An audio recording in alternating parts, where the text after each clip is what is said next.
O desconforto, a metamorfose começa, uma nova identidade, a velha desaparece no casulo. A tecnologia é a linguagem, não é só projeto, é a redesenhar a paisagem. Um arquiteto digital, estratégia e sistemas para um novo mundo, valor e propósito, um impacto profundo. A metamorfose do arquiteto digital. O seu podcast, Arquiteto Digital.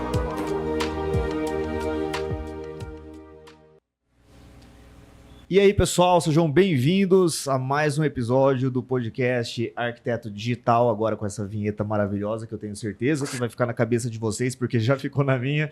Às vezes Legal. Eu tô aqui, eu me pego cantando Arquiteto Digital. Enfim. E aí, manga, tudo certo? Tudo beleza, galera. Beleza? Tudo bem aí? Pessoal, a gente tem algumas novidades, né? A gente, como sempre... deixa aqui aquele convite para vocês participarem do nosso grupo gratuito do WhatsApp, que é onde a gente manda os resumos em PDF de todos os episódios do podcast. E esse aqui é um episódio que vocês vão querer ter o resumo, porque a gente vai falar sobre um assunto que, se vocês não pesquisaram muito a fundo, talvez vocês nunca tenham ouvido falar, e tem muita novidade bacana que vocês vão gostar de saber. Então, entrem no grupo. Só que tem mais uma novidade que eu acho que é muito interessante, que vai ser, que vai agregar muito para todos vocês, que é um mini curso que a gente gravou da metamorfose do arquiteto digital. A gente fala sobre muita coisa aqui, se vocês somarem todos os episódios aí já deve dar mais de 30 horas de conteúdo, e é normal que surjam mais perguntas do que respostas. E isso é o normal, né? Se você, como a gente sempre diz, se você está confuso, significa que você está consciente. Mas a gente gravou esse mini curso justamente para sintetizar muito do que a gente fala e apresentar soluções para vocês. Por isso que esse curso se chama Metamorfose do Arquiteto Digital, que é uma passagem do método tradicional para a arquitetura digital. A gente apresenta muitas soluções e o melhor de tudo é que esse curso custa R$ 47. Não são 12 vezes de 47, é R$ 47 uma única vez, e o curso tem 1h30 de conteúdo bem aprofundado, e você com certeza não vai se arrepender de fazer. O link tá bem aqui na descrição, compra ali, é baratinho, né? Por esse preço, às vezes compensa até você comprar para saber se vale a pena, mas esses são os recadinhos. Se não quiser comprar o curso, pelo menos entra no grupo do WhatsApp, e é isso.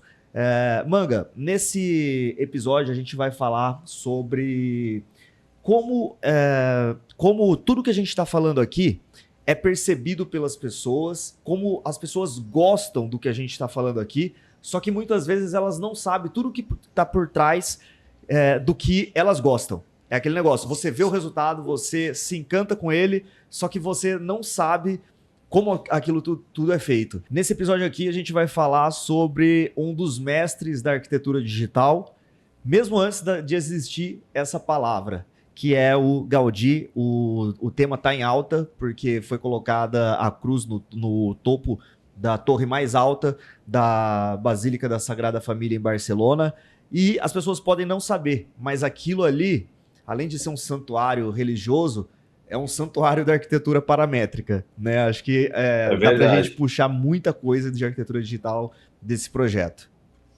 É isso, galera. Eu costumo dizer aqui que E eu também fui surpreendido com isso, tá? Desde as minhas pesquisas ao longo de uma jornada, mas não faz muito tempo que eu entendi que o Gaudí é um arquiteto extremamente disruptivo, né, Pedro? Sem dúvida. Além do cara ser disruptivo em termos de tecnologia, mas ele era um cara que usava a natureza como medida e mentora dos projetos dele, né, cara? Então a natureza era modelo, medida e mentora dos projetos dele, e a Sagrada Família é de uma obra, acho que emblemática dele, né, cara? E todo arquiteto gosta da Sagrada Família, mas não entende como ela foi projetada, como ela foi pensada, a viagem dela no tempo durante 140 anos e praticamente a conclusão dela agora em 2026.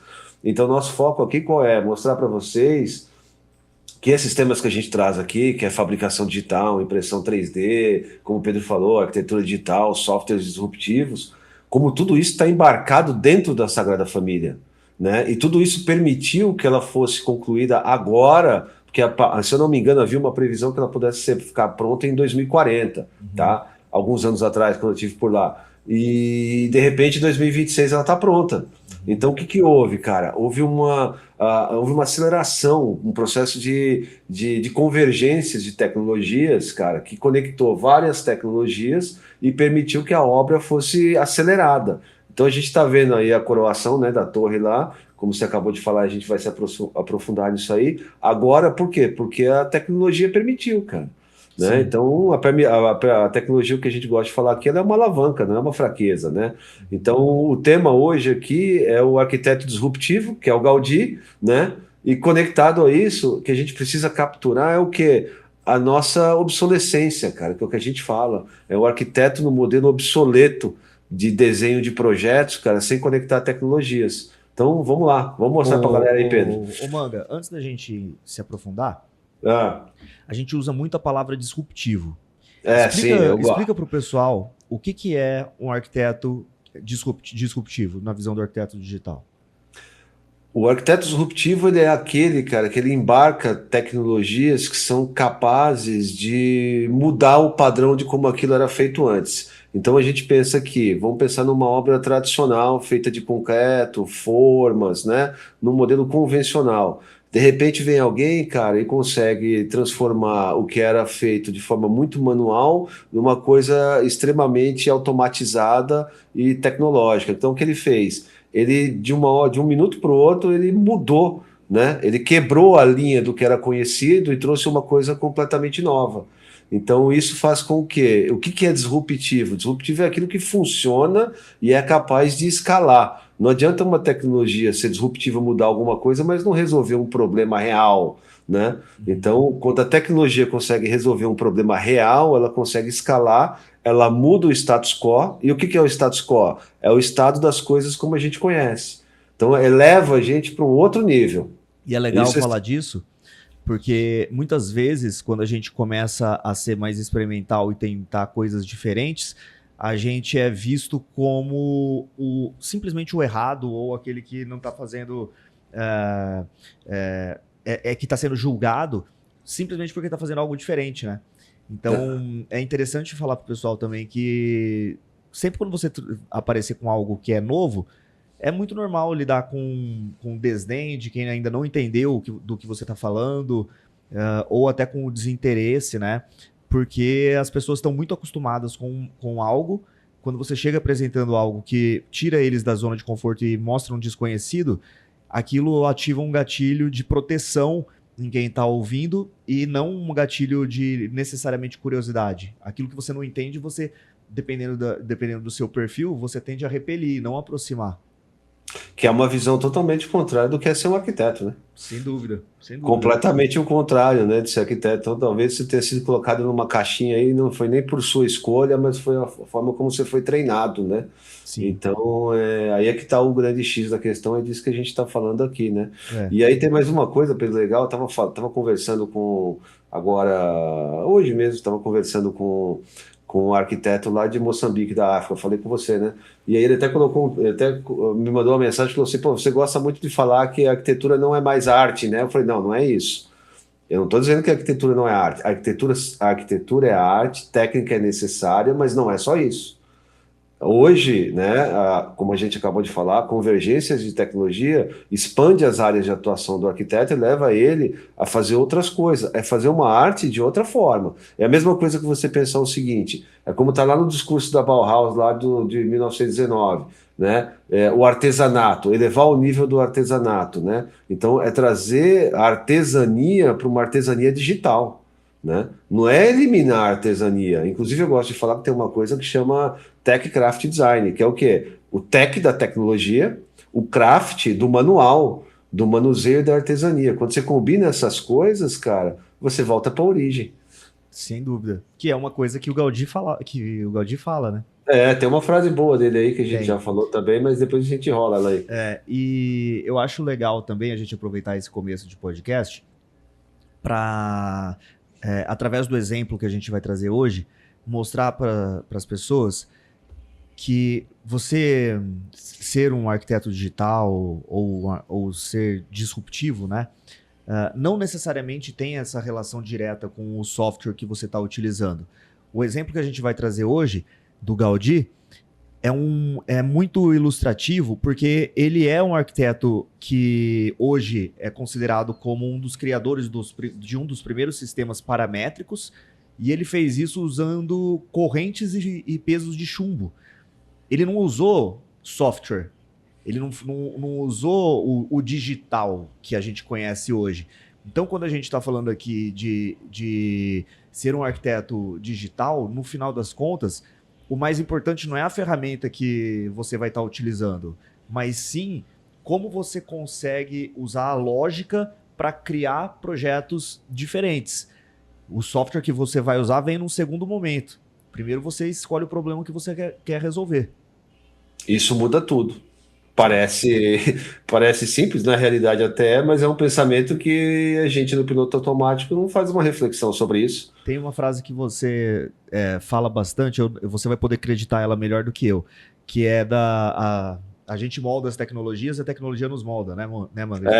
Primeiro nós moldamos as ferramentas, depois as ferramentas nos moldam, né? Que não é uma frase minha, é do Cook, né? Mas é uma frase que eu gosto muito, porque na realidade espelha a verdade absoluta, né? E olha que eu já falei aqui que eu não gosto de verdades absolutas, mas essa a gente pode cravar aí, cara, porque é verdade, é assim desde o fogo. A gente cria as ferramentas e as ferramentas nos impulsionam para frente, nos fazem evoluir, a humanidade evolui.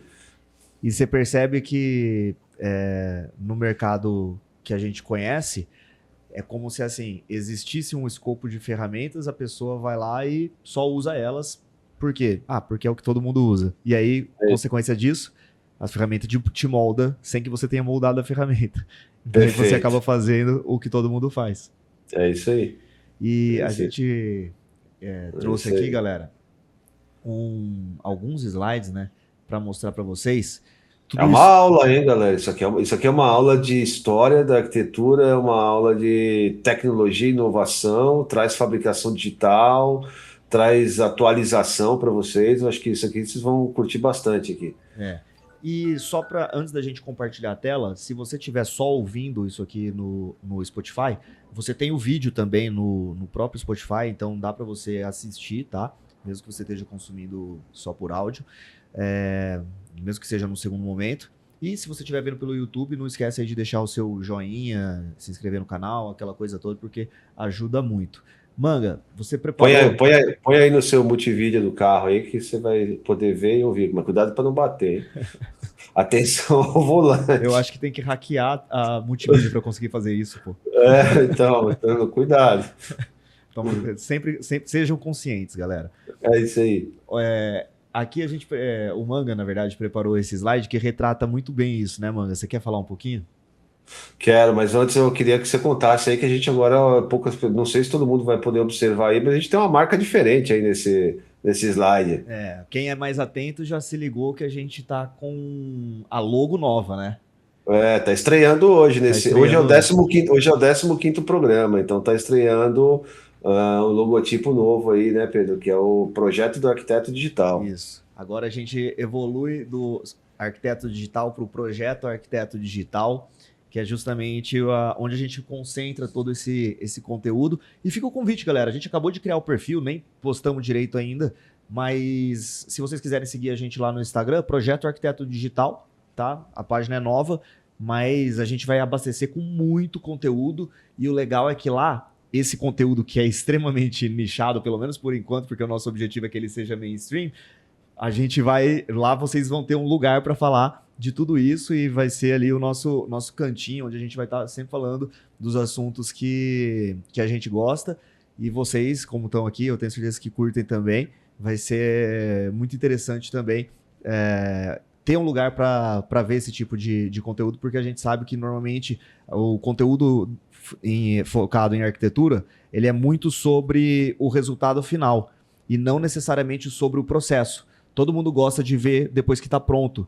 Só que aqui, quando você vê a coisa só pronta, vira quase você cria quase um misticismo em torno daquela arquitetura, porque você não sabe como chegar naquela forma, naquela materialidade. E aqui a gente vai falar sobre tudo isso. Então a intenção é desmistificar a arquitetura que todo mundo gosta, mas que nem sempre sabe como é feita, tá? Vou deixar na descrição aí também para facilitar o clique de vocês.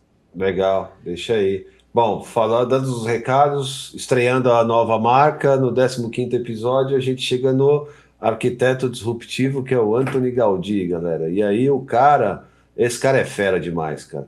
E aí tem uma coisa que a gente fala aqui, que a gente gosta de falar, né? Tem um programa, inclusive, gravado falando só sobre isso, que é o arquiteto generalista versus o arquiteto especialista. A gente já falou disso aqui no episódio.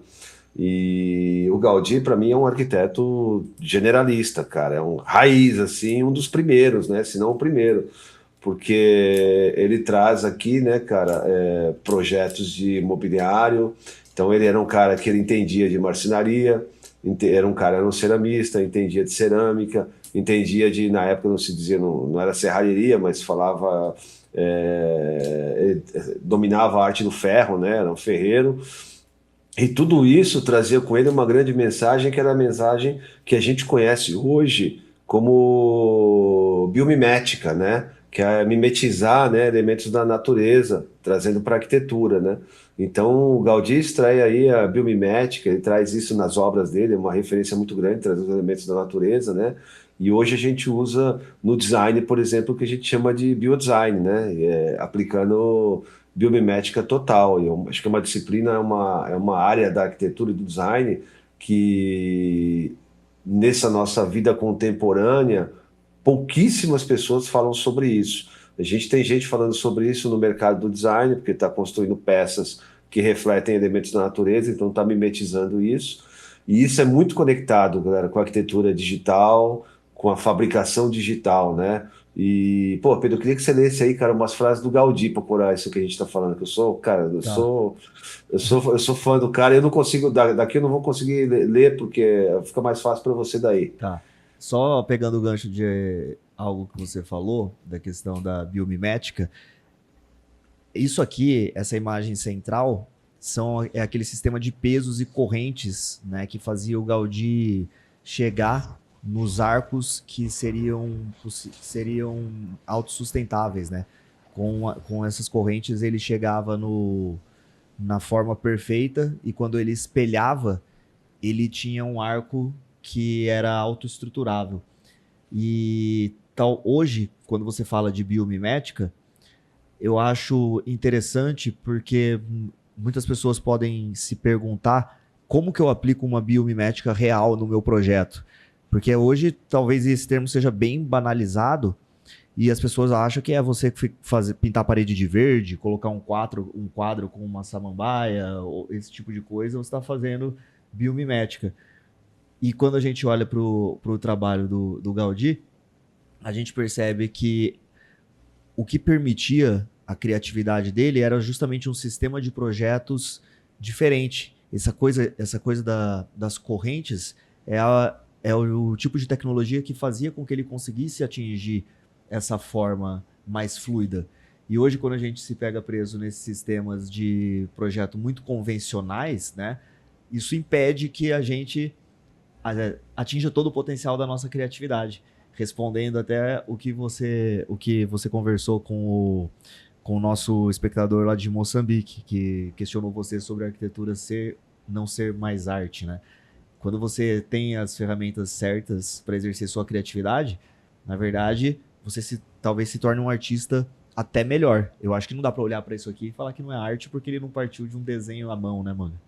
Não, é total, reflete completamente os valores da natureza, né, cara? Você tem essa imagem do lado direito aos pendentes aí, o chumbo, galera, que é um corte da Sagrada Família de cabeça para baixo. Por que tem esse corte aí de cabeça para baixo, invertido? Ele está espelhado como a maquete está espelhada ali, né, com os pesos. Então isso permitia o quê? Como o Pedro explicou, que a envergadura do peso, né, através das linhas, cara, é o que desenhava a extensão dos arcos. Então ele entendia ali que esse desenho natural que surgia através das forças e do equilíbrio era a forma perfeita para poder projetar e construir as estruturas da catedral, cara. Então não sei se você sabia disso, mas isso eu vejo isso como espetacular, porque a gente está sempre vendo o quê?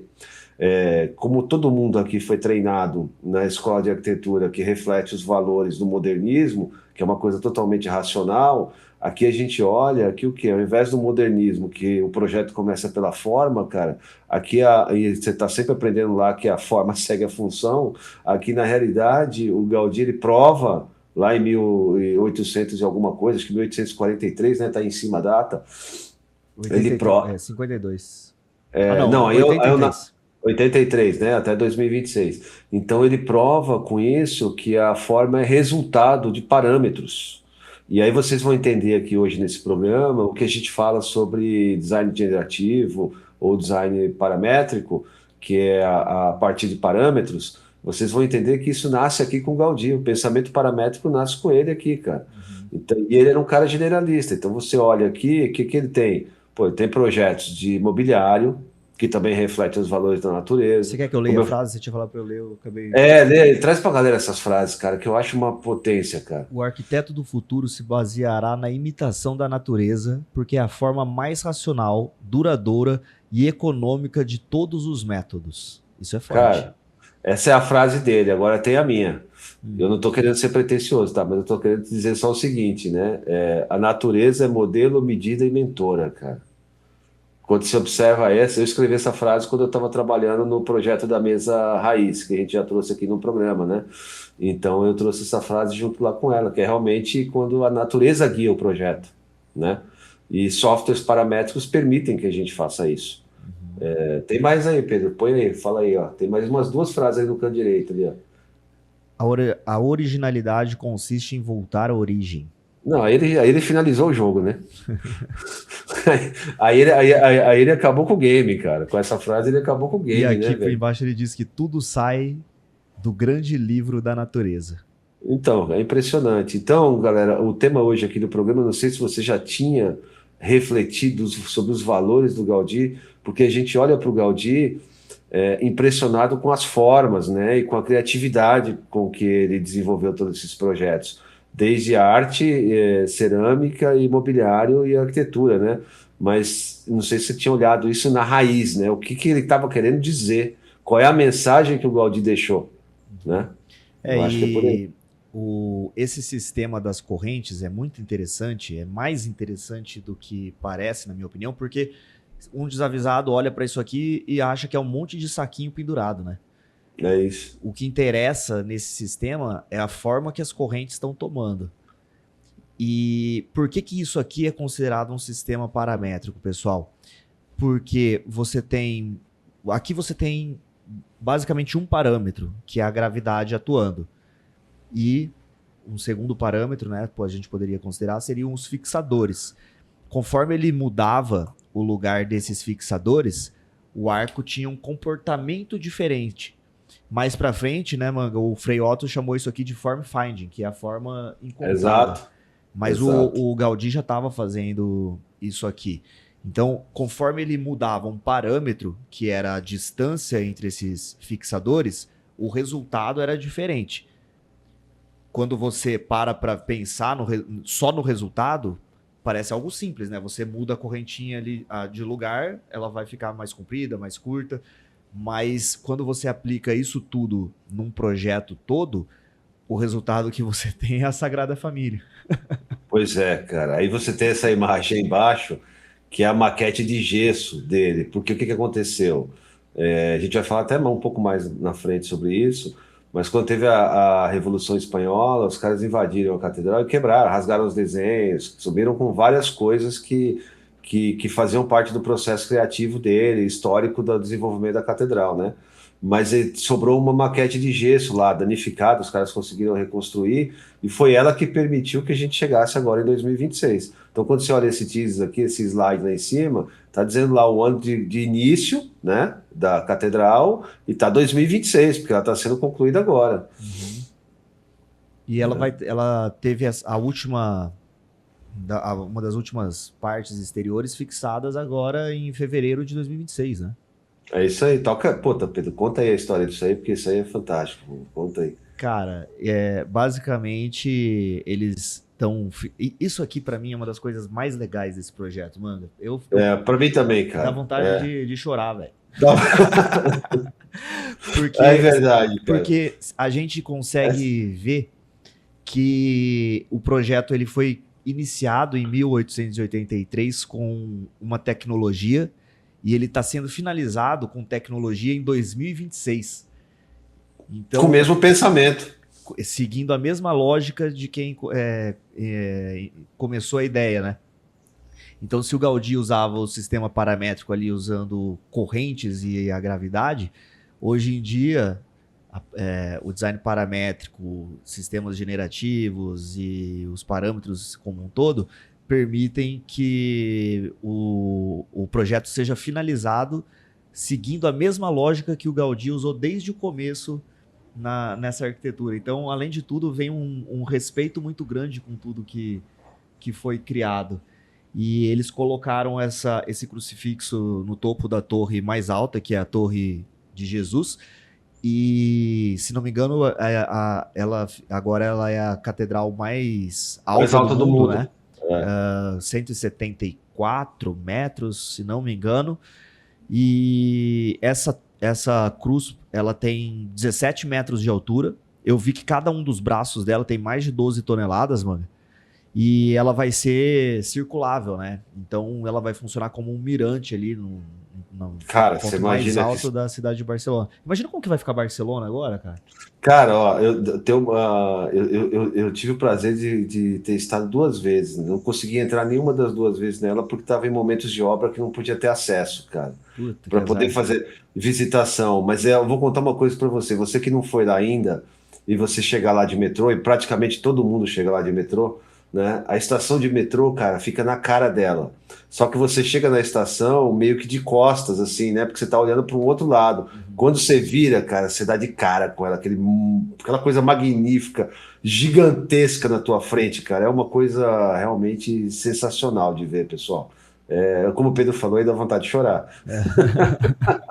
É sensacional. Eu me emocionei, cara. Olha, eu já tive algumas coisas assim, cara, que me emocionaram. As pirâmides do Egito, que eu já entrei, já visitei, mas a Sagrada Família eu posso te dizer que, cara, foi uma sensação diferente, cara. Foi muito louco. Muito massa, cara. Eu nunca fui para Barcelona, mas tá na minha lista aí de prioridades. E aqui tem um esquema de como foi feito, mano, o sistema. Então, aí entra um negócio que é muito legal, galera. A gente tá aqui, esse é o 15º programa, né? E a gente tá falando aqui tecnologias emergentes, né? A gente fala aqui de escaneamento, nuvem de pontos, escaneamento 3D, de impressão 3D. A gente fala sobre todas essas coisas aqui variavelmente em todos os programas, né? É o assunto principal, então sempre de algum jeito ele está no meio do programa. Então aqui, quando você olha esse slide que o Pedro colocou aqui, isso aqui praticamente fecha os 15 programas, porque o que acontece? Então você olhou lá atrás no slide anterior que a gente estava explicando ali, o Pedro estava contando a história da parametrização, dos parâmetros e tudo mais. Então o que permitiu ao longo dos séculos, depois de muitas décadas de estagnação que ela ficou abandonada e parada, né? Aí depois vieram mais 3 arquitetos para concluírem ela, e a gente vai falar desses caras um pouco aqui na frente. E um deles, que é o que está concluindo ela, esse cara merece destaque porque as pessoas não falam sobre ele. E ele é um gênio. Por que ele é um gênio? Porque ele é o cara que conseguiu acelerar as obras, adotando tecnologias, que é o que a gente fala aqui, para poder produzir e reproduzir todas as peças trabalhadas na catedral. Então, quando você olha esse braço robótico aqui, o que você está vendo? Você está vendo um braço robótico que está fazendo uma impressão 3D. E como é que esse cara... em cerâmica. Mas como é que esse cara fez essa impressão 3D em cerâmica? A catedral e a maquete que o Gaudí deixou foram escaneadas.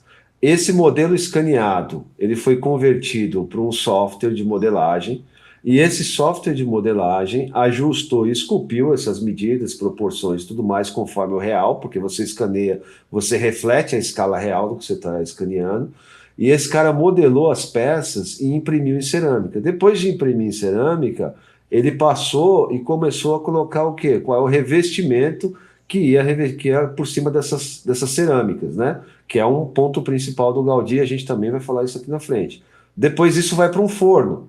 O mesmo forno, cara, que você faz caneca, que você faz prato. Você entendeu? Então, se você quiser por exemplo, eu tenho muito interesse nisso, eu tenho um projeto que eu estou trabalhando nisso, no escritório, no meu estúdio, são peças feitas em fabricação digital e depois feitas em argila líquida, né?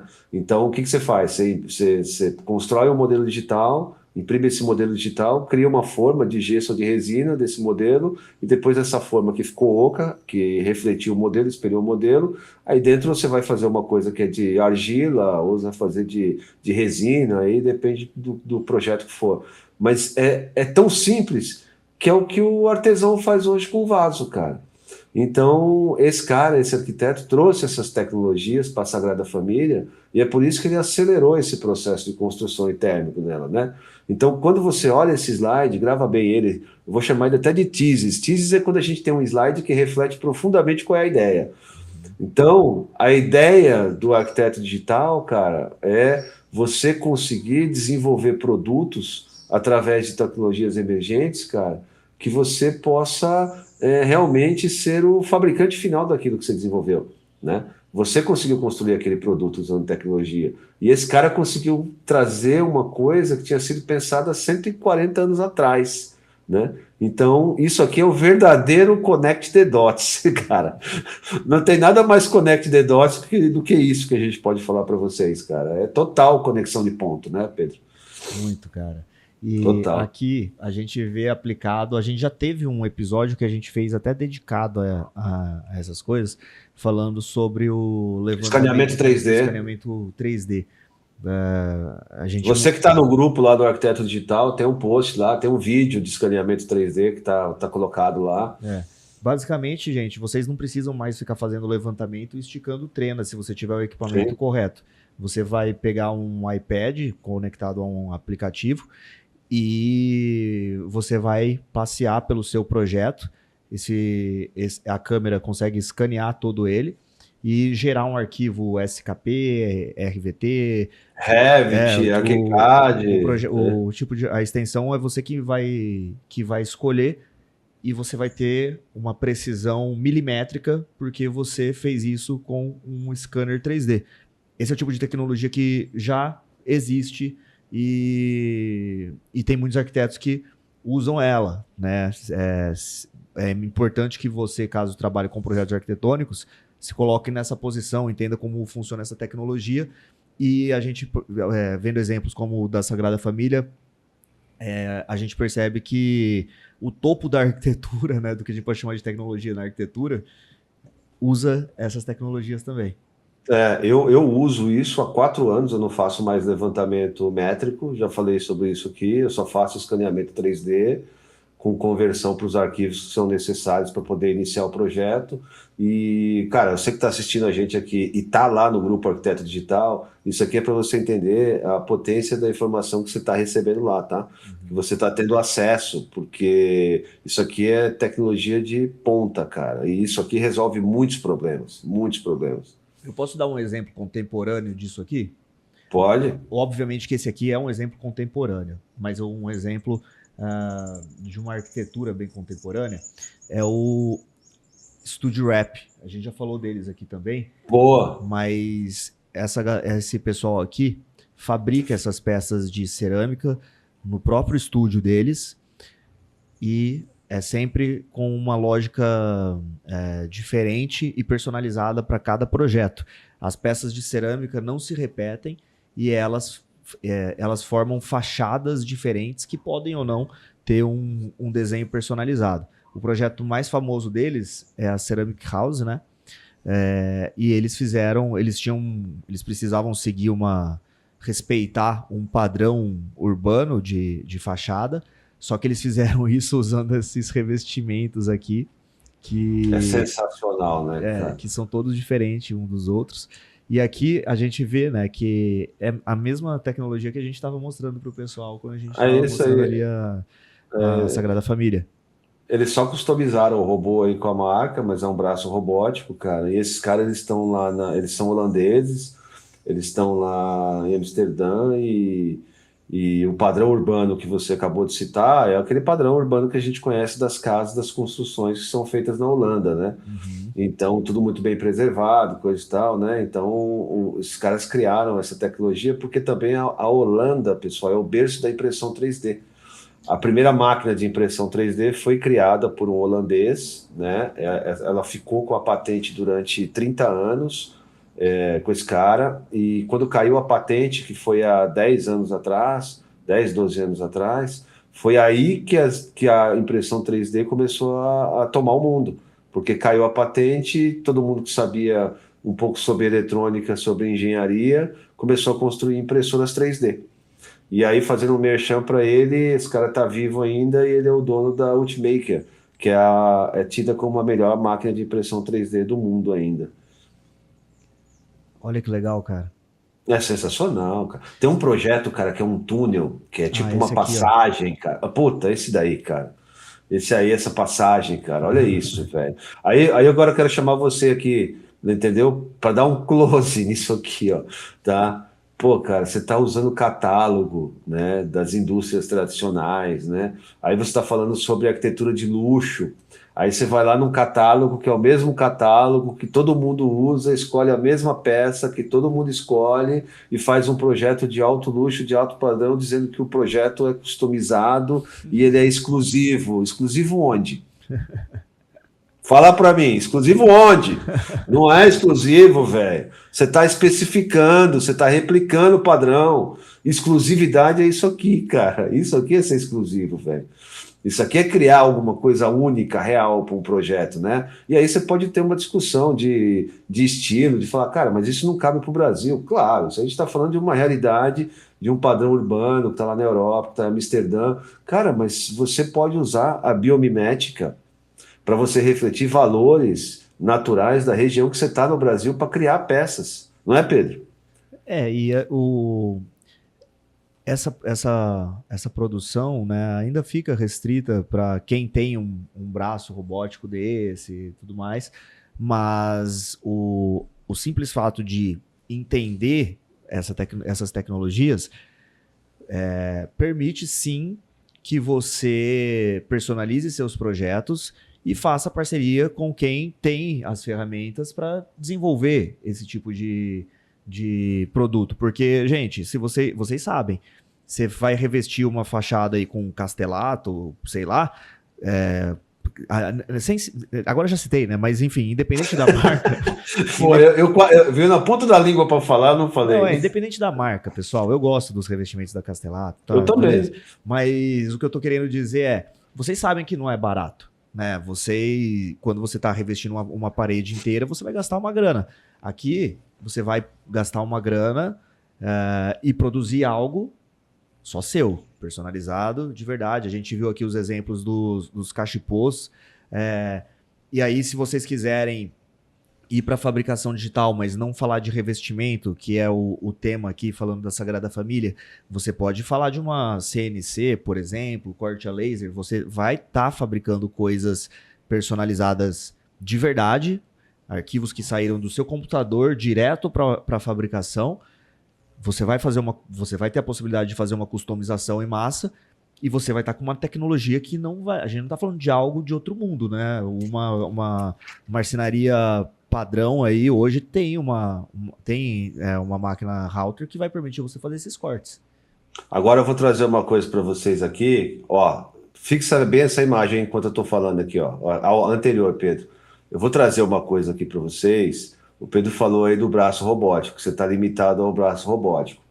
Bom, galera, eu estou nessa jornada de transformação digital tem 6 anos e o Arquiteto Digital nasceu há 4 anos, então eu venho trabalhando sobre pesquisas e conectando muitos fornecedores e muitas pessoas que têm um nível de pensamento como o meu, como o do Pedro, que a gente entende que a personalização não é replicar padrão, que a personalização é você realmente criar algo único, né? Eu acho que esse é o último ponto do mercado de alto padrão de luxo. Então, cara, na realidade, você não precisa estar restrito a um braço robótico desse. Então, o que acontece?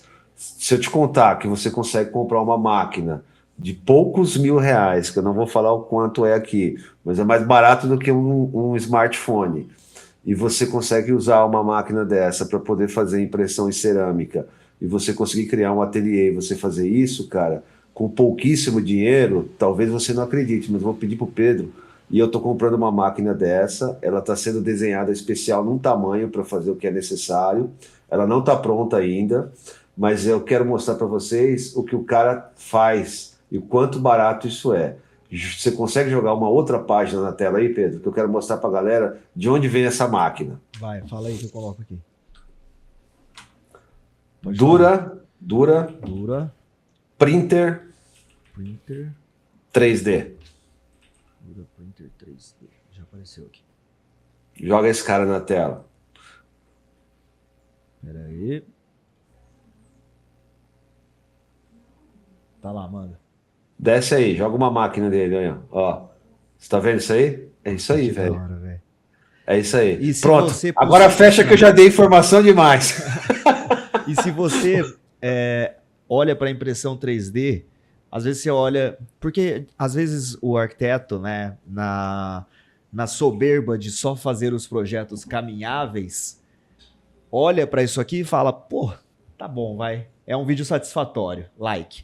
Mas você não vê a aplicação prática disso. A extensão, o alcance disso, né, cara? O que eu e o Manga estamos querendo trazer para vocês é, gente, olha a aplicação prática, ela pega a pequenininha que tá no meio. E ela causa um diferencial enorme para vocês. Olha aí, velho. Você entendeu? Uhum. Nossa, é ridículo. Muito legal, cara. Não é muito legal? Muito legal. Isso, cara. Então, quando eu falo que eu tô nessa jornada há muito tempo, o que que é? Do nada, você vai descobrindo pessoas que estão criando soluções no Brasil, você entendeu? Uhum. E essas soluções, o cara não tá pensando, quando ele fez essa máquina, ele não tá pensando na Studio Rap nem no Gaudí. Ele fez essa máquina, ele tá fazendo ali caneca, xícara, cadeira, no Cogobó, você entendeu? Mas a gente aqui, como arquiteto digital, a gente tá olhando isso do jeito que os caras estão olhando lá na Europa. Né? O que é que você pode fazer com isso? Então, quando a gente traz isso aqui, pensa bem, barreira de entrada é pequena. É complexo? É complexo. Para poder usar isso aí, precisa aprender muitas coisas. Você precisa aprender a usar um software de modelagem, você vai precisar aprender a usar um software de fatiamento, vai ter que dominar a máquina, vai ter que entender o que você vai usar. Então, assim, não é uma caminhada da segunda para terça.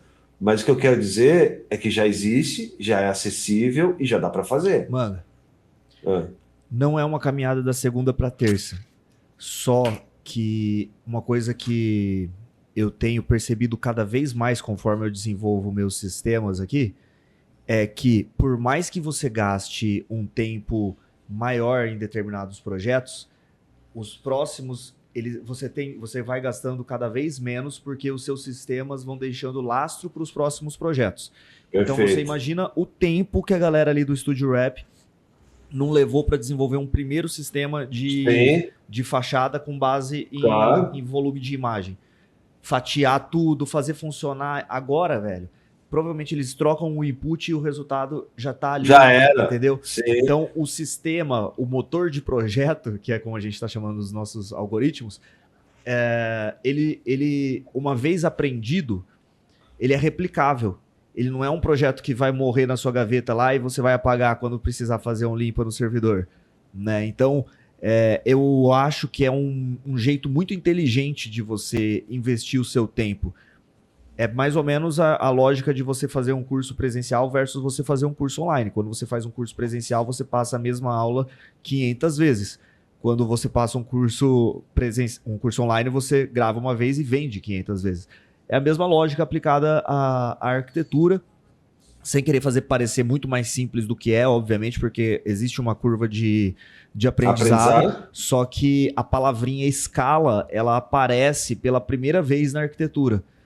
Né, pelo menos da forma que eu conheço, né? Então a gente investe nosso tempo muito mais em criar esses sistemas do que desenhar projetos que vão ser ali sempre pensados como uma coisa única. E aí você entrou numa palavrinha legal que é escala. E o que a gente gosta de falar aqui? A gente fala sobre arquitetura, tecnologia e inovação, certo? Negócios e startups. Então a gente conecta modelos de negócios com o pensamento de uma startup, que é um pensamento que vem lá do Vale do Silício, que a gente gosta de chamar aqui de Silicon Valley Thinking, que é o pensamento do Vale do Silício. Então, como é que você consegue conectar todos esses pensamentos, sacou? Como é que você consegue conectar todas essas pontas para conseguir trazer produtos e resultados? Então, você troca tudo isso por um modelo convencional e tradicional de fazer arquitetura.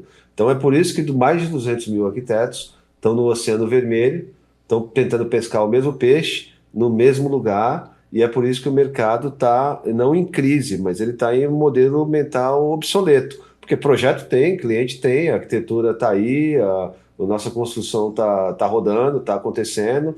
Então o mercado da arquitetura não tem problema de falta de projeto.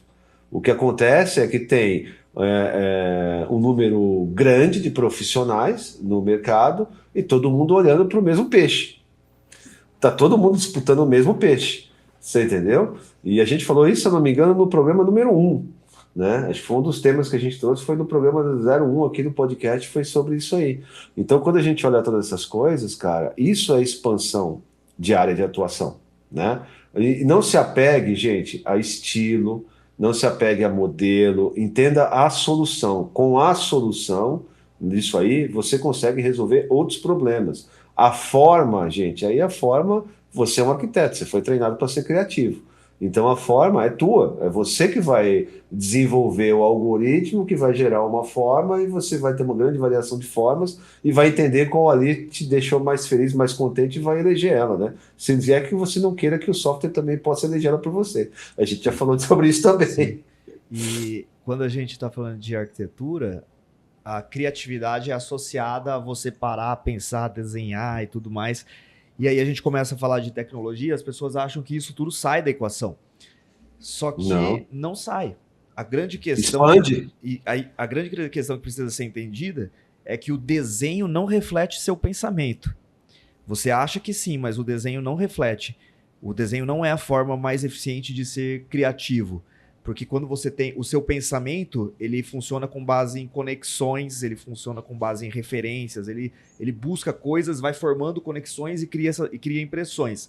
O desenho não funciona assim. O desenho ele é um sistema aditivo de informações. Você vai sobrepondo informação de uma forma que quando você chega no final, você tem uma quantidade grande de informações que representam determinado desenho. Seja um projeto executivo, seja uma planta humanizada. Mas aquele desenho ele foi somando informações. Essas informações que foram somadas no caminho, elas foram perdidas. E gerou um resultado único no final. Quando a gente está falando de um sistema paramétrico de desenho, é como se o seu pensamento ficasse aberto e você pudesse mudar ideias o tempo todo. Então a ideia de fazer uma torre que tem uma cruz com 4 pontas no topo de uma igreja pode ser modificada a qualquer momento se você verificar algum ponto de ineficiência, se você ver que a cruz não está se sustentando, se você quiser experimentar uma nova forma. Só que a ideia de fazer a cruz e a forma que você pretende alcançar, ela se torna possível abrindo a sua ideia dentro de um sistema que te permite explorar uma big idea, vamos dizer assim, né? Uma ideia mestre. Então você tem uma ideia mestre, fazer uma cruz com 4 pontos no topo de uma igreja. Quantas possibilidades existem dentro disso? Cara, você nunca vai saber se você não tiver um sistema paramétrico de desenho, né? Então o que a gente está falando aqui é de você ser mais criativos e, na minha opinião, mais artistas também. Não tenho nenhuma dúvida. A gente ganhou alcance, ganhou relevância, ganhou importância com a tecnologia. Desde sempre, ela impulsiona a gente aí à frente. Então, ela melhora a vida das pessoas, né? Você pode ter algum ponto de divergência e discussão entre algumas coisas tecnológicas que estão aí, né? Mas não é disso que a gente está falando. O que a gente está falando é que tecnologias e inovações que realmente nos impulsionam para frente. E acho que isso aqui é um exemplo máximo disso, né? Eu acho que o Gaudí aqui é um pico máximo disso, né, cara? Ô, Manga, a gente saiu do Gaudí e foi parar no Vale do Silício, tá? Não, mas é justamente para isso, para a galera entender do que a gente está falando, porque você tem que entender que tecnologia, cara, não é ferramenta, é linguagem, né? Entender que você, como eu já usei esse exemplo, quando você aprende a falar um outro idioma, o que acontece? Você consegue se comunicar com outras culturas, outras pessoas, outros mundos, não é isso? Então, quando você entende que tecnologia é uma linguagem, é uma extensão cognitiva, você consegue entender agora que você consegue agora dialogar com outras coisas, né?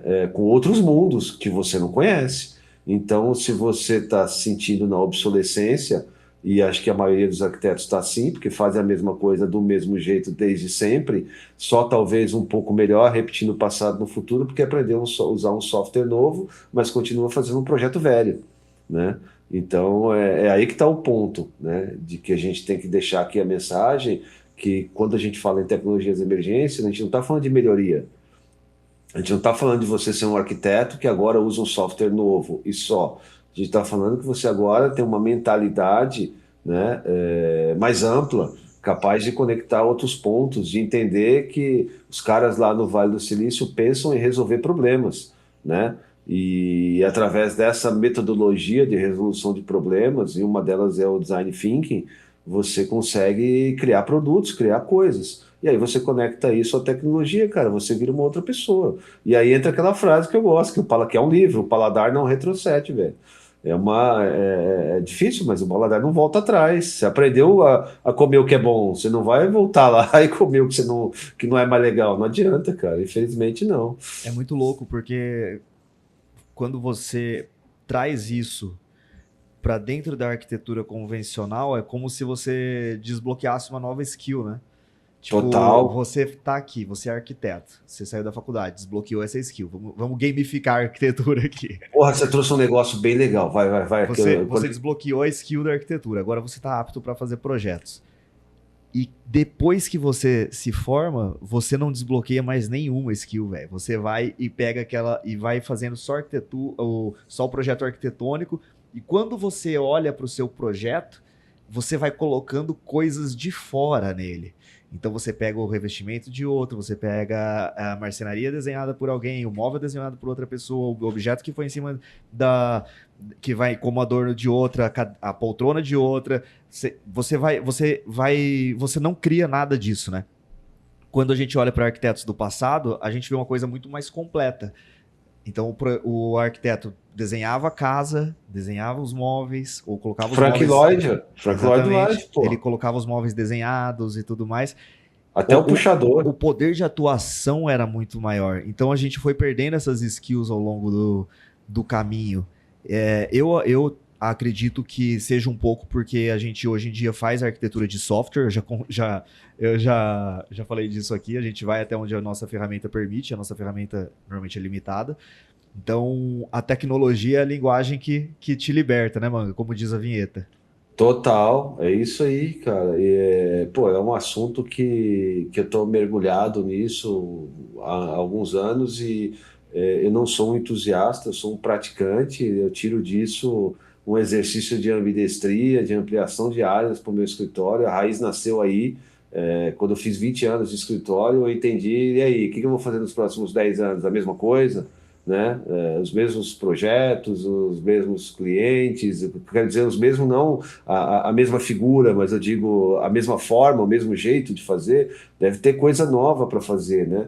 Então, quando você está aqui nesse programa, cara, você está caminhando por uma trilha que ela foi desenhada, ela foi aberta, não é uma trilha que a gente encontrou pronta, eu e o Pedro aqui, é uma trilha que a gente vem desenhando e desenhou, cara. Então, o acesso a essas informações você não vai encontrar em outro lugar, não tem mais ninguém falando sobre isso, pelo menos não dessa forma, e se tiver eu não conheço, e se tiver alguém, pô, dá um oi pra gente que a gente vai adorar falar com você, para entender, chamar para dizer que pô, a gente não tá aqui isolado, né? Porque quando eu digo isso, ó, não entendam mal, não é que não tem ninguém falando sobre tecnologia especificamente, mas o que a gente está conectando aqui é modelo de negócio, startup, tecnologia e inovação e área de ampliação. A gente não está aqui falando de software só, né, mano? A gente não está falando de estilo arquitetônico, não está falando de software, não está falando de equipamento. A gente está falando de uma mentalidade, né? E aí, quando você trouxe o negócio das skills, cara, a gente sabe que está classificado no mercado aí. O que você tem? Você tem a soft skills, você tem a hard skill, você tem as hybrid skills, né? Que é uma conexão muito grande da capacidade de um cara conseguir ser um generalista, ou seja, se interessar por várias coisas, conectar várias coisas, e principalmente o ponto central disso é entender que sempre o ser humano e a pessoa está no centro de tudo. E aí agora você tem uma coisa que é o brain skill, que é o cérebro. E esse brain skill, cara, ele chega, isso é novíssimo, tá? Isso aí que tá chegando aí, que é o quê? Que é o pensamento capaz de entender que você tem que estar no teu tempo e usar tudo que é recortado, tudo que reflete os valores do seu tempo, você conseguir tirar disso, cara, o maior reflexo possível, o maior proveito possível. Isso quer dizer o quê? Você está com os dois pés plantados onde você está, que é 2026. Então, o que é que está acontecendo em 2026 que eu não estou vendo? Né? Então, isso é uma skill, como você trouxe aí. Porra, Manga, isso é uma nova skill da arquitetura, é total. É você conseguir compreender onde você está. Você não está mais em 1919, 1926. Né? Lá quando o Le Corbusier lançou o manifesto dele, acho que o Le Corbusier lançou o manifesto dele, não sei se... Ele começou a escrever sobre arquitetura moderna em 21 e lançou o manifesto, se eu não me engano, em 23 ou 24, não me recordo agora. Mas a gente segue aquele manifesto do Le Corbusier, você entendeu? 100 anos depois. E o Le Corbusier era uma coisa totalmente modular, né? Revolucionou muita coisa, simplificou, trouxe essa visão de pragmatismo, né? Total. Mas a arquitetura era só um objeto estático. Agora a gente está dizendo aqui que a arquitetura respira, entende e dialoga, né? Exatamente. Vou voltar aqui para o nosso slide, que tudo Nosso partiu daqui. Partiu daí, galera. Então, ó, fixe bem, esse é um teases, voltando lá atrás. E esse teaser revela uma mensagem central. Aqui você podia estar fazendo prato, caneca, você podia estar fazendo qualquer coisa, mas por acaso você está fazendo a torre, o principal elemento da Sagrada Família, mas usando a mesma tecnologia, velho. Isso que eu acho sensacional. E é legal, essa estrutura aqui interna das peças de cerâmica é a mesma que tem ali nas peças do Studio Rap, né? Isso então, aí é software, né? O software ele fatiou desse jeito. É a autossustentação da peça, né? Exato, é o que traz aí é que está o ponto. Boa, você trouxe uma observação legal. É a eficiência máxima da peça. E não é a eficiência calculada no que o Pedro acha ou que o Manga acha. Ela foi calculada por dados. Né? Então, matematicamente e estruturalmente, esse é o modelo mais eficiente. Que gasta o que o Gaudí material, que vai ser sustentável. Que é o que o Gaudí fez lá atrás com os sistemas de pêndulo dele. É a mesma coisa, só que de uma forma tecnológica recortada no agora, né, cara? Que loucura. Bom, pode tocar esse tema aqui é muito louco. Esse aqui é um slide com um pouquinho mais de texto, mas é mais para a gente passar por essas técnicas aqui. Para vocês visualizarem, né? Porque, pô, é muito novo para todo mundo aí, né? Mas, ó, Pedro, vai naquela que tá ali, ó, que tem a questão da tecnologia. Não. Qual que é esse aqui? Esse é o Trencades. Ah, boa. Não sei como pronuncia. Eu também não sei como é que pronuncia, porque isso tá em espanhol. Na verdade, eu não sei se a palavra é em espanhol também, eu não sei dizer isso. Mas aqui é basicamente a técnica cujo nome vem do catalão trencar, quebrar. Foi popularizado por Gaudí. Relatos indicam que ele adotou por frustração com a lentidão de assentar azulejos inteiros, decidindo aplicar os cacos aos punhados. Cara, pô, você não queria tomar uma cerveja com esse cara? Pelo amor de Deus, velho. Pô, você não queria tomar uma cerveja com o Gaudí, cara? Você é louco. Dois caras queriam tomar uma cerveja, com o Gaudí e com o Leonardo da Vinci. Eu adoraria. Eu acho que a gente não teria cabeça suficiente. Não, cara. Não, esses caras são um cara que se interessavam por muitos tipos de assuntos e pessoas, com certeza. Mano, mas o que ele tá falando aqui é que, tipo assim, essa coisa de você colocar peça por peça. Sim, é muito monótono, né? Cara. É muito monótono. Ele quebrava tudo e colocava aos punhados. Então, plau, tá aqui, ó. Não, e outra, mas o que ele trazia com esse pensamento? Um pensamento que a gente usa na tecnologia. Colocando aos punhados, o que ele tinha? A possibilidade de ter uma mão de obra mais barata, não tão especialista assim. Então ele podia ter ajudantes fazendo esse trabalho junto com ele, porque você imagina, às vezes as pessoas entendem, imaginam que era o Gaudí que ficava lá assentando todas as cerâmicas, você entendeu? Mas ele tinha níveis de ajudantes que trabalhavam com ele, de artesãos, né? Então esses caras concluíam essas obras. E além do mais, o Gaudí tinha uma visão que ele entendia ali em 1920, ou 1900, enfim, ela começou lá em 1800, nesses 40 anos que ele trabalhou na catedral e os anos anteriores que ele trabalhou nos outros projetos dele, com o Parque Güell e as outras obras emblemáticas, ele tinha entendimento que uma catedral levava 200 a 300 anos para ser construída na Idade Média. Então ele tinha clareza que ele não ia concluir a catedral, né? Então, os últimos 40 anos que ele trabalhou lá, ele abandonou tudo, ele abandonou os clientes, os patronos, os outros projetos, os bens, e ele passou a morar na obra, cara. Então ele se vestia, inclusive, quase que como um mendigo, cara. Então, tanto é que quando ele morreu, atropelado pelo bonde, ele foi pro necrotério como indigente, porque os caras olharam o jeito que ele estava vestido e falaram, pô, isso aqui é um morador de rua, cara. Leva pro...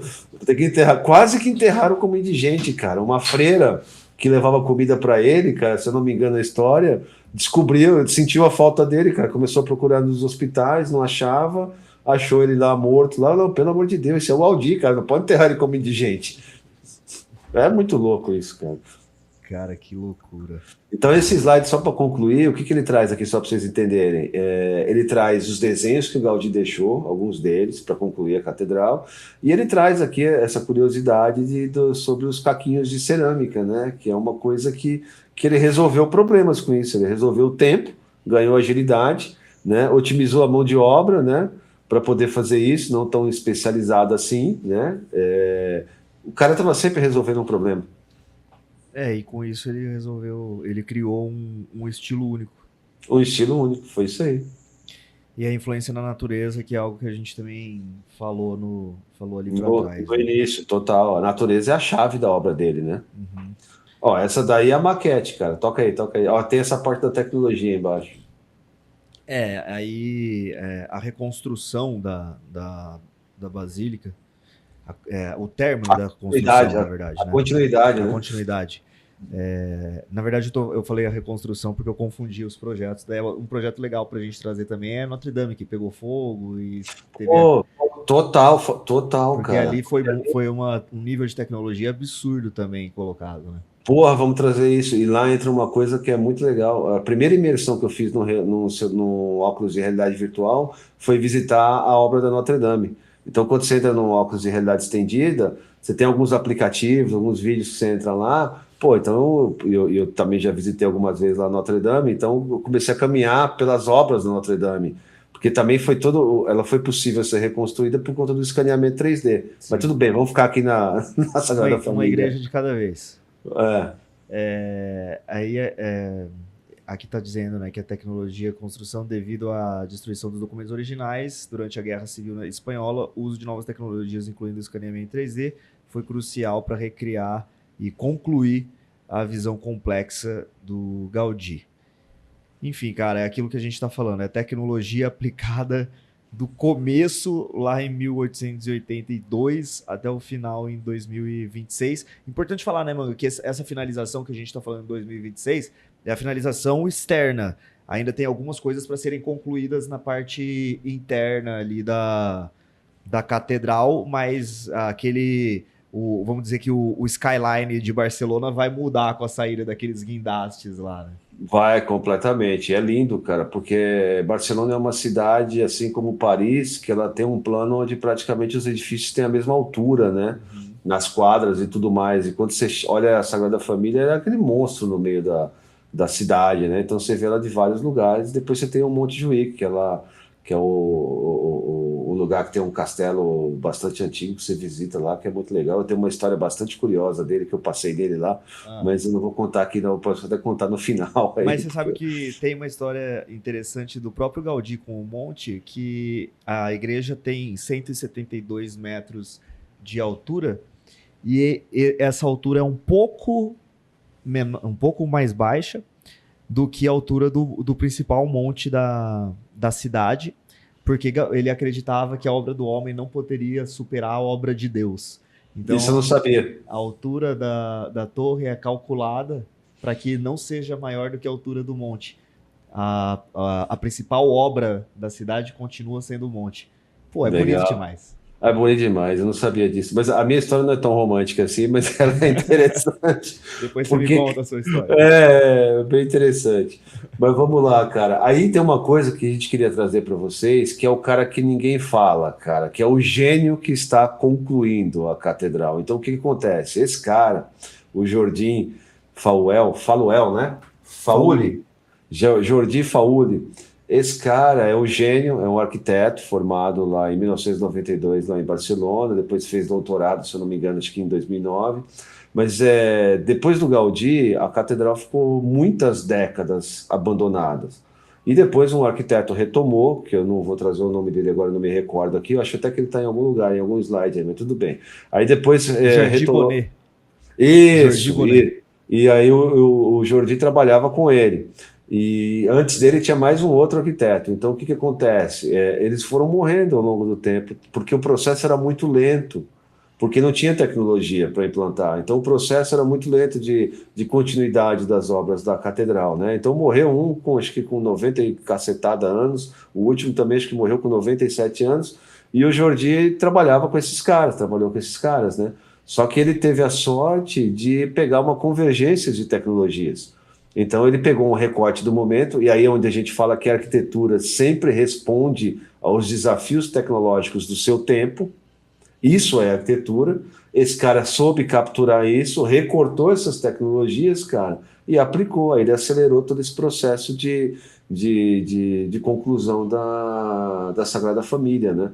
E aí você vê, quando você olha aqui embaixo, ó, tem ele ali com uma maquete mais nova.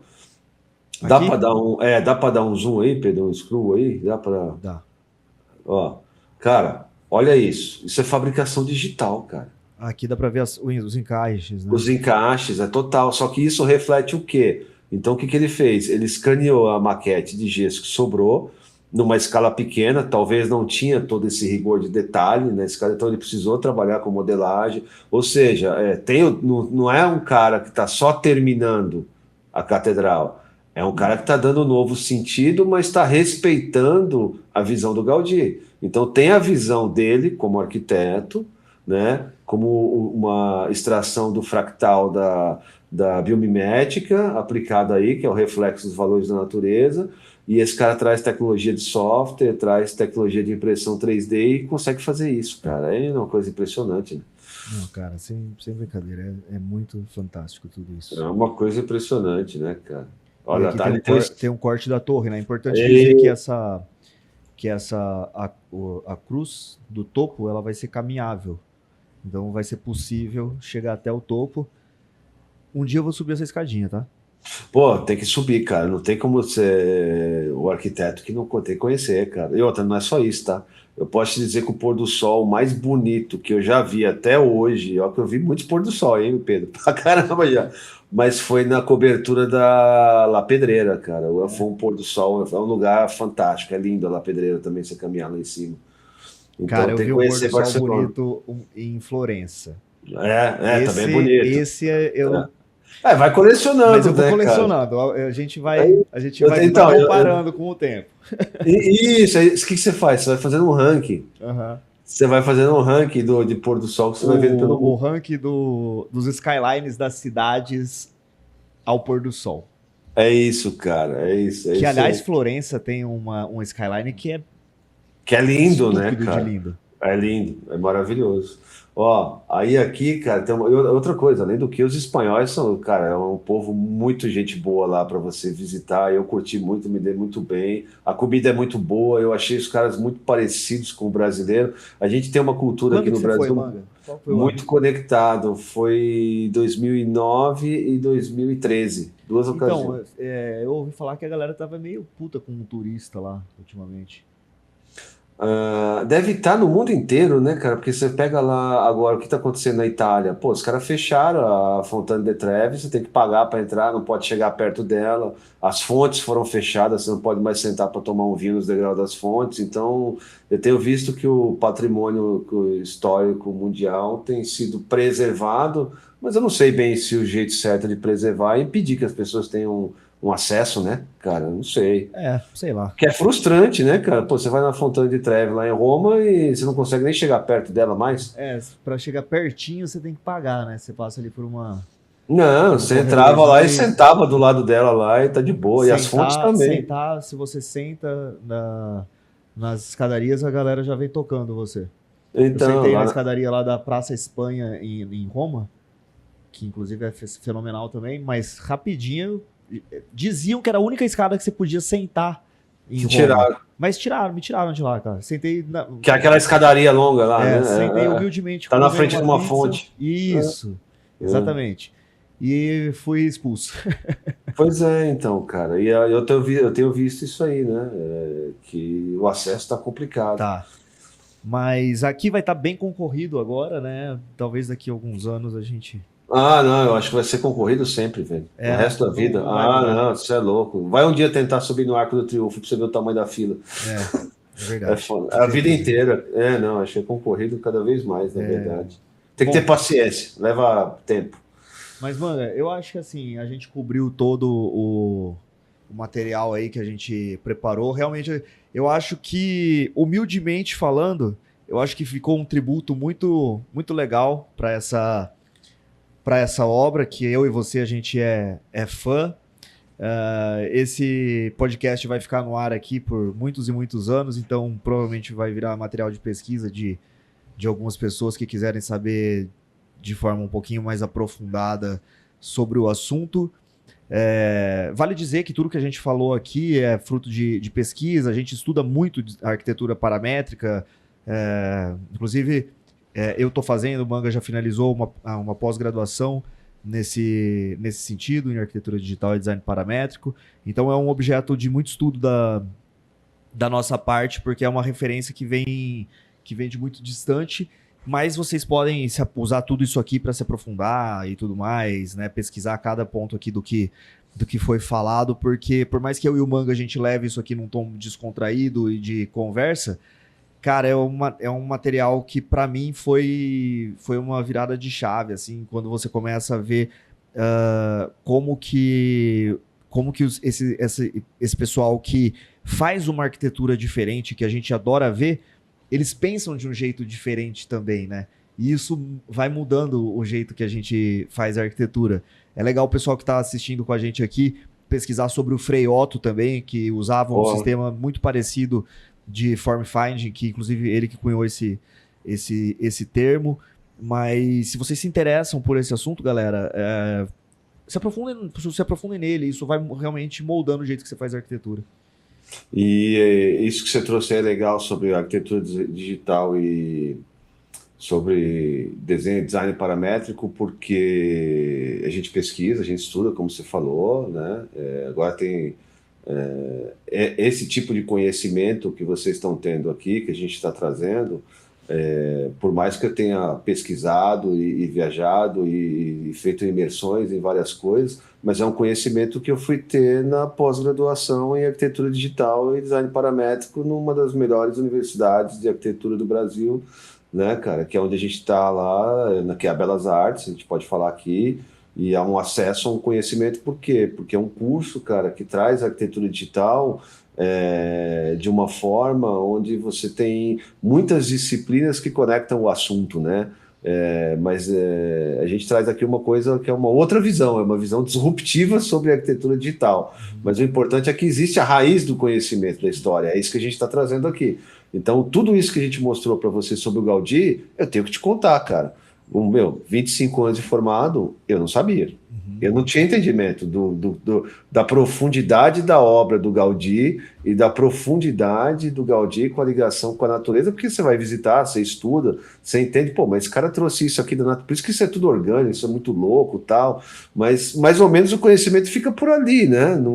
Na história da arte, na Universidade da Arquitetura, não entra tão fundo, ou pelo menos no meu curso não entrou tão fundo assim na obra do Gaudí, né? Ou seja, esse programa realmente está trazendo para vocês um conhecimento de ponta, de assim, realmente Mano, disruptivo. e digo mais, eu acho que não é um arquiteto que tem a sua importância Não, no devidamente curso. colocada pelas Não, não é. universidades. Não, porque o que está na universidade? A universidade é Bauhaus, cara. É, O arquiteto formado no modelo modernista, é isso. O formato de uma universidade de arquitetura deriva praticamente, basicamente, dos conceitos da Bauhaus. sim. Né? A gente estuda lá atrás, os caras que vieram antes, né? Alguns que vão entrando no meio, mas a grade, acho que a estrela, realmente, o North Star das universidades de arquitetura é formar um arquiteto baseado nos conceitos modernistas.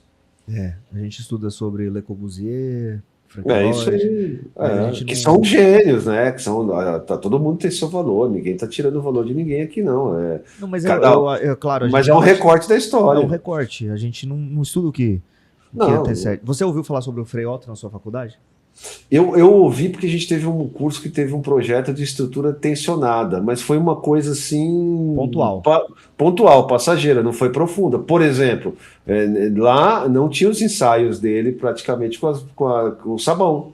Isso não passou, isso não rolou. Passou ele como um cara que era o cara que chegou na frente desenvolvendo pesquisa e estudos sobre coberturas tensionadas e dele pulou para o Calatrava.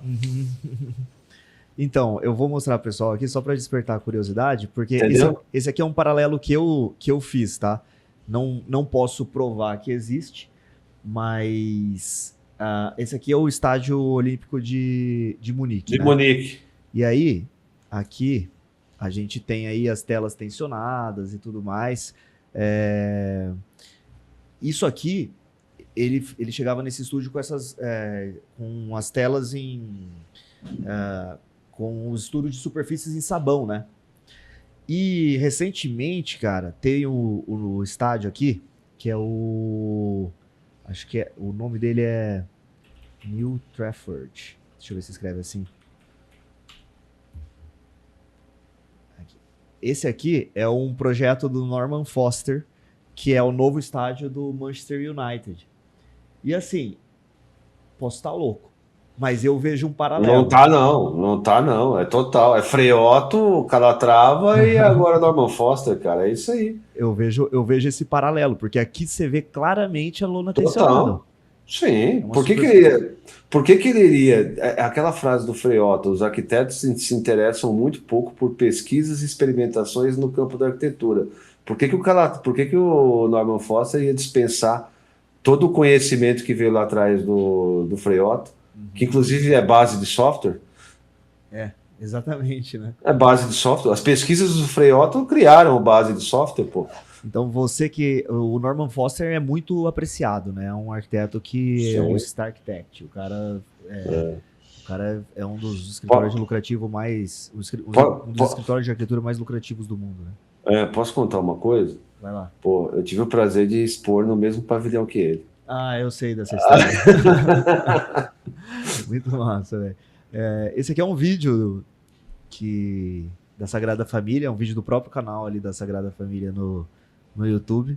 Olha isso. E eles fizeram 172 metros mesmo de altura a igreja. E aqui eles vão passear. É um vídeo sobre a estrutura do topo. Então é um passeio virtual aí pela cruz de 4 pontas. Quando eu vejo isso, eu fico pensando que a gente visita as catedrais góticas na Europa, só que você está subindo numa catedral que tem 800 anos, como a Notre Dame começou em 1210, né? Pô, você vai andar nelas, então você anda em estruturas, cara, que tem décadas não, séculos, né? Muitos séculos. E agora a gente vai ter a oportunidade de visitar uma catedral gótica, cara, do século XIX, cara, mas concluída no século XXI. Então você vai ver tudo isso novinho, cara. E você vai conseguir imaginar, cara, que daqui 5, 6 séculos os caras vão estar andando aí também. Nossa, verdade, né, cara? Cara, e eu acho isso muito louco, cara. Daqui muito tempo os caras vão estar caminhando por aí. Olha as estruturas. Nossa, isso é lindo, cara. Olha isso. E a noite fica mais bonito ainda, quer ver? Isso é louco. Olha a iluminação, velho. É muito legal. Olha Cara, isso. eu acho muito legal onde a gente consegue chegar usando formas de projetos não convencionais. É isso. Acho que aqui é um programa que conectou muitos pontos, né? E eu acho que com essa imagem aqui a gente pode ir encerrando, mano. O que você acha? 100%, total, cara. Tô bem satisfeito. Foi muito legal. É um assunto que a gente gosta de falar, então tende a ser... A gente acaba se empolgando aqui, né? na conversa. Espero que vocês gostem também. Eu acho que isso aqui é um conhecimento muito importante. Esse conhecimento faz parte da travessia. A gente gosta de falar sobre a travessia aqui. E aí tem a obra fechada, que é o e-book, que é a Metamorfose do Arquiteto Digital, que a gente já falou disso aqui, o pessoal que está no grupo do Arquiteto Digital conhece, sabe, e o e-book ele vem com um mini curso, um pocket curso, né, e a ideia do pocket curso é que ele possa abrir caminho, né, para essa mentalidade de arquitetura com fabricação digital, construção digital, tecnologias emergentes, mudança de mentalidade, economia contemporânea, startup, negócios, né? Então, esse pocket curso traz essa visão para vocês, porque ele ajuda no começo da travessia, que o guia é o e-book. Então, lá você tem 10 capítulos, 30 exercícios, e tudo isso para quê? Para que você consiga começar a conectar os pontos. Isso. O link está na descrição, tá, pessoal? Custa R$47 e aí você vai ter acesso a essas... 1h30 de curso comigo e com o Manga. Vocês vão ter acesso a esse e-book que o Manga falou. E essa é uma forma de você tornar prático tudo que a gente está falando aqui. Custa R$47 e por esse valor você tem acesso ali, um acesso mais direto a mim e ao Manga também, porque é uma coisa que a gente nem divulga muito abertamente, mas quando você entra nesse curso, a gente tem um grupo um pouco mais exclusivo ali para a galera que faz parte. Então é um combo de comunidades, né? Então você tem acesso às aulas, você tem acesso ao e-book, que é o que vai guiar você pelas aulas que a gente gravou. E também tem o grupo, que é onde a gente tem a nossa comunidade fechada, que ali é um negócio bem fechadinho mesmo, né? Bem nichado, só para a galera que faz parte. Para fazer realmente a metamorfose. É isso aí. Mas, obviamente, caso você sinta que ainda não é o seu momento, não tem problema também. A gente tem o grupo aberto. E nesse grupo aberto a gente manda os resumos em PDF. Eu não sei se eu mandei o da semana passada, mas se eu não mandei eu vou mandar junto com esse aqui. Vocês vão ter acesso, a gente atualiza semanalmente e esse grupo aí sim é de graça. Beleza? Quer falar mais alguma coisa, mano? Não, é isso aí, gente. Então, na veia, hein? Connect the dots. Vamos colocar em prática. A gente tem nossos símbolos, né? O Gaudí é um deles. E eu espero que vocês tenham gostado desse episódio. Toda sexta-feira, ao meio-dia, tem episódio novo. E é isso, galera. Espero que vocês tenham gostado. A gente se vê no próximo episódio. Tchau. Até mais.